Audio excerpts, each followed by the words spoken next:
예, 5월 첫 주 주중반 3거래일밖에 없기 때문에요. 오늘 내일이면 또 이번 주를 마감하는데요. 10시에 시황해설 메리츠증권 광화문 금융센터 신영목 이사님 함께하겠습니다. 어서 오십시오. 안녕하세요. 투자는 좀 마음 편하게 할 수 없나요? 맨날 걱정거리가 많아가지고. 예? 투자를 대하는 자세. 마음 편하게 할 수 없죠. 그렇죠. 네. 네, 맞습니다. 주식시장이 좋을 때도 또 새로운 종목이 과연 우리가 갖고 있는 이 산업이 얼마나 더 갈지를 항상 고민하기 때문에 그러니까요. 항상 일정 부분의 고민은 이제 이 투자가의 몫이다. 네. 어떤 장에서든 간에. 같이 못 가면 못 가서 걱정이고 또 잘 가는 애들만 잘 가면 또 그래서 소외돼서 걱정이고 그렇죠. 네, 걱정에 남별하게 많은 게 주식. 그래서 위험자산이라고 하는 거고요. 다만 또 수익률을 내줄 때는 한 번에 상당한 수익률을 내주는 매력이 있는 거죠. 오늘 주제 한번 보여주십시오.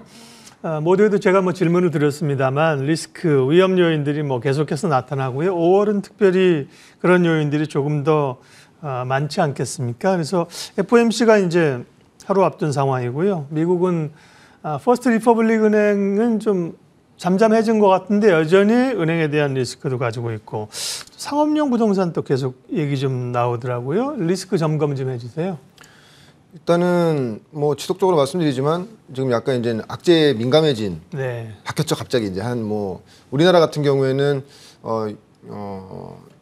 방미 이전부터 좀 약간 디커플링 되는 현상이 나왔는데 또 글로벌 증시도 좀 약간 지금은 좀 애매한 구간. 왜냐하면 은행발 리스크에 대해서 유럽이라든지 미국이 재정 당국이 굉장히 강한 어조로 전혀 걱정하지 않아도 된다. 우리는 이 이후에 어떤 상황이 와도 그걸 대비할 수 있다고 자신감 있게 얘기했음에도 불구하고 자꾸 이제 쓰러진다는 거죠. 이게 문제가 이제 그것이죠. 이렇게 빨리 다 봉합됐는데 왜 쓰러지냐. 그리고 특히 이제 퍼스트 리퍼블릭 같은 경우에는 리퍼블릭 뱅크 같은 경우에는 이 기존에 이제 SVB 은행과는 또 전혀 다른 자산의 구조를 갖고 있는데 이런 회사가 또 나름 업력이 오래된 거죠. 맞습니다. 게다가 이제 부채 관련된 대출이 많았다는 거죠. 그 전에는 이제 채권이 많아서 채권 손실에 대한 그 평가익 때문에 급격하게 무너졌다면 이번에는 이제 대출이 많은 은행에서 이제 이런 좀 무너지는 상황이 나오다 보니까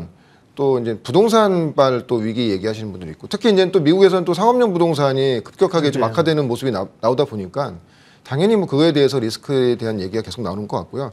사실 근데 저는 글로벌 매크로한 분위기에서 봤을 때는 부채 문제가 좀 더 크다고 보고 있거든요. 메인 이벤트라고 보고 있거든요.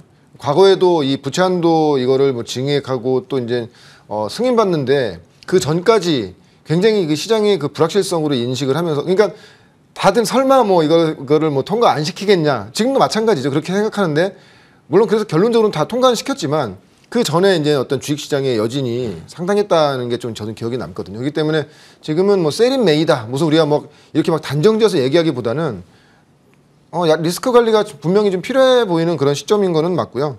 그래서 이제 시장에서 어떻게 반응하는지에 대한 그런 여부도 굉장히 중요하겠지만 저는 사실은 좀 계속 개별적으로 말씀드리지만 우리나라는 어떤 대중국 리스크가 지금 시장에 좀 더 우리나라에게는 좀 크리티컬한 이슈로 좀 받아들여지고 있다라고 저는 좀 판단을 하고 있습니다. 그래서 셀인 메이라는 개념보다는 왜냐하면 그렇게 지난주에 이렇게 조정을 많이 받았음에도 불구하고 에코프로나 에코프로비엠 같은 시장의 대장주들이 반등 나올 때 상상 이상으로 굉장히 세게 반등이 나오면서 전고점까지 가는 그런 흐름이 나오지 않습니까? 그러니까 주식을 모두 비운다면 또 내 종목들이 반등 나올 때 굉장히 또 소외감이 올 수 있기 때문에 일정 부분은 주식에 남겨놓되 만일의 사태에 대비해서 좀 현금 비중을 계속 좀 가져가자. 어느 정도 비중을 가져가자. 특히 이제 이렇게 장이 안 좋을 때 우리가 꼭 봐야 되는 것이 저는 개인적으로 개인의 신용 비율도 되게 중요하다고 보는데 거래량도 굉장히 중요하다고 보이거든요. 근데 지금도 보면 양시장의 거래량 보면 코스피, 코스닥 양시장의 거래량 1일 거래량 보면은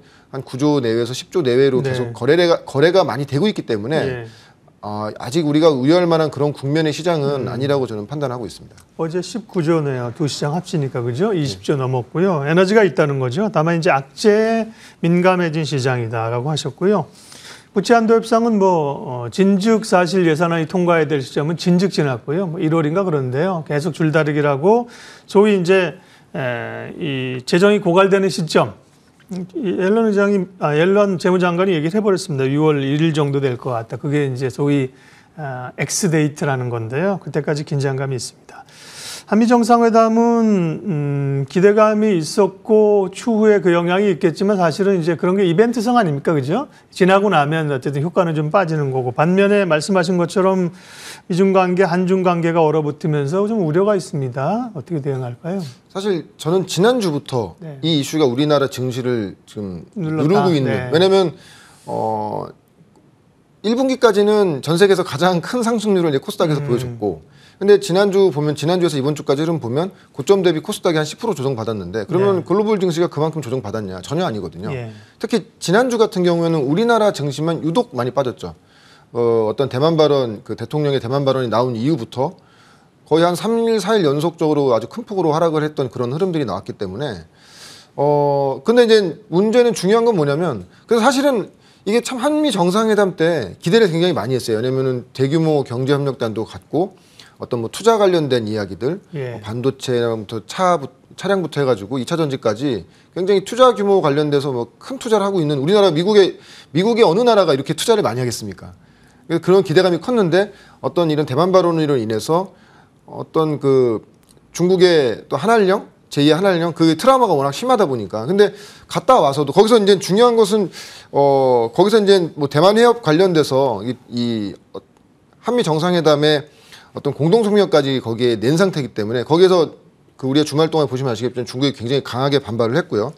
그리고 또 오늘 또 이제 또 발언 나온 게 이제 사실 이제 돌이킬 수 없다는, 이게 우리도 이제 어쩔 수 없다는 이런 기조로 갈 수밖에 없다는 어떤 정부의 어떤 이런 발언이 나왔기 때문에 이렇게 되면 또 우리는 또 중국의 눈치를 볼 수밖에 없겠죠. 과연 어떻게 할 것인가. 근데 과거로 보면 우리가 이제 중국과 일본의 해양 영토 분쟁 관련했을 때도 중국이 히토류를 굉장히 그 전략무기 삼아가지고 일본을 괴롭혔던 경험이 있고, 우리 4년 전에 우리나라랑 일본이 관계 안 좋았을 때 화이트리스트 네. 얘기하면서 그때 반도체 여방이 굉장히 좀 흔들렸던 그런 기억이 있는데. 싸도 있었고요. 맞습니다. 예, 이제 그 다음에 싸도 예. 있었고요. 그래서 만약에 여기서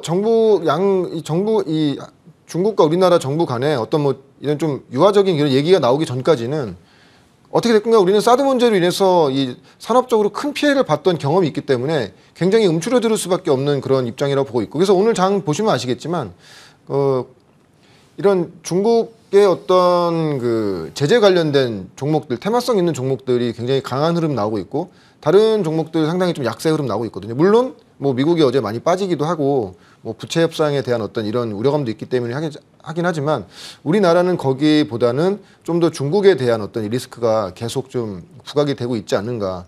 그래서 사실은 뭐 피해 업종, 수혜 업종 다 있습니다. 당연히 피해 업종이 굉장히 많을 거고요. 수혜 업종은 굉장히 지금 찾아봐야 되거나 아니면 굉장히 적겠죠.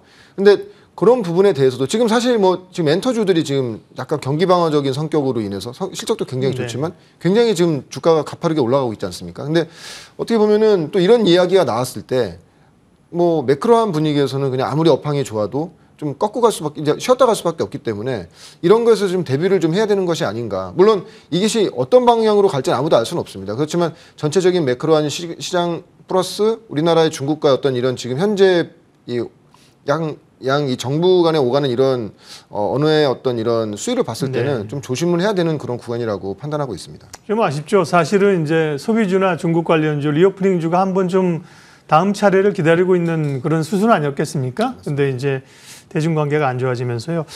여전히 뭐 FNF라든지 뭐 아모레퍼시픽 이런 쪽, 그다음에 좋은 리포트들이 많이 나오긴 하는데요. 전반적으로는 중국 관련주, 중국과 관련된 주식들은 전체적으로 조금 조심할 필요가 있다. 그런 기조이 싶어요. 뻗어나가기 힘든 구간입니다. 네. 지금 뻗어나가기 힘든 구간이고, 뭐 그것이 뭐 여기서 더 진행될지 안 될지는 아무도 알 수는 없어요. 그렇지만 만약에 지금 장이 굉장히 좋은 상태라고 한다면 버텨도 되는 구간이다. 왜냐하면 어차피 매크로가 좋고 시장의 분위기가 좋으면은 눌림이 나오고 다시 가는 분위기인데, 지난주부터 분명한 흐름이 나왔기 때문에 일단은 좀 우리가 좀 조심을 해야 되는 그런 국면으로. 왜냐하면 이제 말 한마디에 시장의 상황이 어떻게 변할지 모르는 상황이기 때문에 좀 불확실성이 커진 구간이라고 한다면은 우리가 좀 약간 그거에 대해서는 좀 대비를 하자, 이렇게 말씀드리고 싶습니다. 예, 시장에 대한 전반적인 분위기는 그렇고요. 네. 기업 이야기, 종목 이야기, 또 종목 공부하겠습니다. 오늘 말씀해 주실 뭐 가려진 가치주 또 주목해 봐야 될 종목 히든 밸류 종목은요? 네, TEMC라는 이제 반도체 소재를 만드는 회사고요. 네. 결론적으로 이제 우리가 어떤 그 대중국발 리스크가 불거진다고 했을 때 피해 업종은 아마 다 이렇게 다 생각하시는 종목들이 있을 거예요. 섹터가 있을 거고. 네. 그럼 수혜가 있느냐? 그래서 뭐 항상 수혜성 있는 종목들을 보면은 무슨 테마성 있는 종목들로 위주로 얘기를 하는데 결론적으로는 우리가 이런 신냉전 체제 이전의 상황을 본다고 하면 세계화였지 않습니까? 그때는. 왜냐하면 그 밸류체인 상에서 가장 값싸게 얻을 수 있는 부품이나 소재를 가져다가 경쟁력 있는 그 그렇죠. 예. 물건을 만드는 것인데 지금은 얼만큼 밸류체인을 국산화하느냐. 다시 블록하죠 지금. 맞습니다. 그거를 블록화해서 안정적으로 받을 수 있냐는데 특히 이제 반도체 같은 경우에는 공정 자체가 굉장히 많이 있는 그런 상태고 네. 특히 거기에 들어가는 특수가스가 굉장히 많이 쓰입니다. 특히 이제 지금 말씀드렸던 지금 TMC 같은 경우에는 네온가스가 이제 주력 그 제품 중에 하나인데 작년도에 우크라이나 사태가 터졌을 때 가장 반도체 업종에서 먼저 반응했던 게 바로 이 네온가스. 왜냐하면 우크라이나, 기억납니다. 예, 맞습니다. 우크라이나, 러시아 그리고 중국에서 전 세계 네온가스의 한 거의 90%를 지금 생산해내고 있고요. 근데 이제 이거에 대한 밸류체인이 굉장히 흔들릴 수밖에 없는 것이죠. 그래서 이 TMC의 어떤 요 지금 매출 구성을 본다고 하면은 네. 22년도 이름이 왜 이렇게 생소하냐? 상장한 지 얼마 안 돼서 그렇습니다. 맞습니다. 올해 예. 1월 19일 날 상장했습니다. 근데 네. 이제 이름을 그 이렇게 한글로 읽으시면 되게 어려운데요. 네. TSMC랑 비슷하게 생각하시면 됩니다. TEMC입니다. 네. 예, 영어로 그렇게 보시면 될 것 네. 같고요. 그 매출 구성 보면은 네온가스가 전체 매출의 한 30%, 네. 그리고 제논, 뭐 크립톤 이런 가스, 특수가스가 주로고요. 특히 이 지금 네온가스, N이라는 네온가스, 제논 그리고 크립톤 이게 전체 매출의 거의 한 50%에서 60% 이상을 차지하는데 네. 이것의 대부분이 지금 러시아나 우크라이나 그리고 중국에서 나온다는 게 가장 큰 문제죠. 왜냐하면 러시아가 지금 최근에 보면은 조만간 일본에서 G7 열리는데 지금 우리 일단 뉴스플로에 나온 그 기사 내용을 보면 더 많은 제재와 더 많은 어떤 수출입을 통제할 가능성이 높다고 얘기하고 있지 않습니까? 그래서 러시아가 반발하는 것이 만약에 그렇게 하는 나라들에는 우리도 제재를 하겠다고 얘기를 하는데 만약에 이제 이렇게 되면은 반도체에서는 뭐 한 가지 공정만 빠져도 반도체를 만들 수 없기 때문에 그거에 대한 그래서 작년에 러시아 우크라이나 사태 이 전쟁 터졌을 때 네온가스 가격이 뭐 거의 한 200%에서 300% 정도 급등했던 그런 경험이 있고요. 그래서 보시면 여기 차트 보시면 국내 희귀가스 수입 가격 변화라고 해서 나온 게 작년도에 이제 네온, 크립톤, 제논가스가 한 200%에서 300% 정도 이제 급등을 했던 이런 전력이 있고요. 물론 이제 가스값은 지금 많이 안정되긴 했지만 그 외에 그래서 작년도에 이제 러시아, 우크라이나에서 들어왔던 네온가스라든지 뭐 크립톤이나 제논가스가 중국향으로 또 굉장히 많이 옮겨져 갔어요. 그래서 그 뉴스 보시면은 중국 업체들이 네. 가격 폭리를 한 10배에서 40배의 가격 폭리를 취했음에도 불구하고 가스를 수급할 수 없다 보니까 중국 가스를 그냥 울며 겨자 먹기 식으로 쓸 수밖에 없었다는 것이죠. 지금 보시면 이제 중국도 또 불안하다 지금 그죠? 네. 근데 지금 마찬가지로 지금 보면 미국이 중국을 가장 지금 어떻게 보면 괴롭히고 있는 산업 분야가 다들 아시겠지만 반도체이지 않습니까?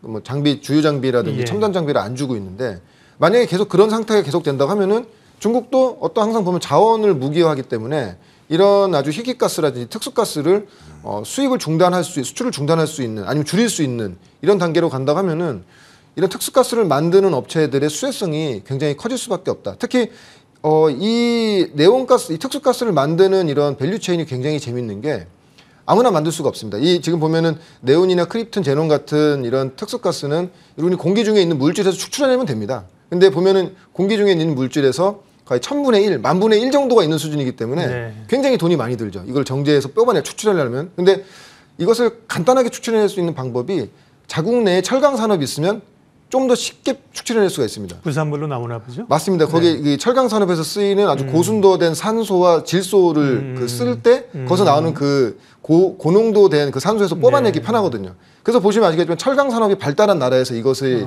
사업이 많이 나온다는 거죠. 그래서 그동안에는 환경 문제로 인해서 이런 고농도의 산소를 쓰는 나라들에 대한 어떤 규제가 심했지만 지금 보면 그래서 러시아나 우크라이나, 중국에서만 이것을 생산해내고 있다는 것이죠. 근데 우리나라는 뭐 다들 아시겠지만 포스코가 있지 않습니까? 그래서 이 TEMC가 한 20년 초반부터 포스코와 같이 더불어서 이 제논과 크립톤과 이 네온가스를 개발하기 위해서 착수를 했고요.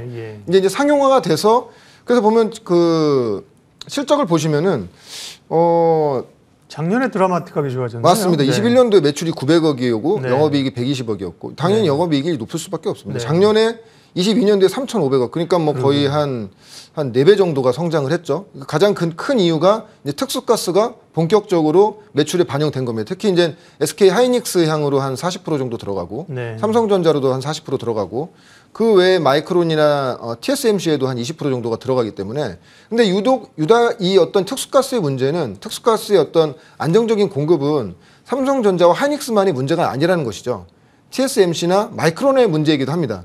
그렇게 된다고 하면은 이것을 수직 계열화해서 실질적인 매출을 발생시키는 이런 TMC 같은 회사들이 만약에 이제 이 어떤 미국과 중국 간의 어떤 분쟁, 우리나라와 중국 간의 어떤 이런 이해관계가 대립된 이런 상태가 된다고 하면은 그거에 따른 수혜가 될 수 있겠죠. 네. 물론 지금 우리가 봤을 때는 뭐 반도체 업황이 지금 글로벌 시장도 안 좋고 전방 산업도 안 좋지만 어떤 이런 그 독보적인 어떤 기술력을 중심으로 해서 어떤 희소성이 있는 이런 산업군을 성장시켜 나가는 회사가 있다고 한다면은 오히려 시장에서는 좀 더 크게 관심을 가질 수 있는 그런 그 국면이라고 보고 있습니다. 주가 부분만 판단하고 마치겠습니다. 현재 주가는 43,350원인데요. 말씀드린 것처럼 올해 1월에 상장했기 때문에 조금 생소한 기업이에요. 스타디를 해볼 필요가 있고요. 신규 상장 기업들은 이제 보호예수 물량 우려가 있지 않습니까? 이제 1월 19일이니까 3개월 물량은 지난 것 같고요. 그죠? 예, 가격 좀 얘기해 주십시오.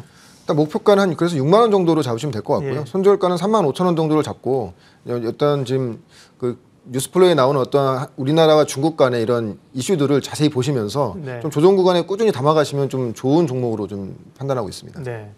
이렇게 모르는 기업인데 괜찮네, 좋은 아직인데 이런 기업을 얘기를 들을 때 흥분돼야 됩니다. 그죠? 이런 기업 공부해봐야겠는데, 그죠? 예. 오늘 TEMC라는 최근 신규 상장 종목이라 우리가 잘 모르고 있는 기업을 히든밸류 종목으로 말씀해 주셨습니다. 메리츠증권 광화문 금융센터 신영목 이사님 함께했습니다.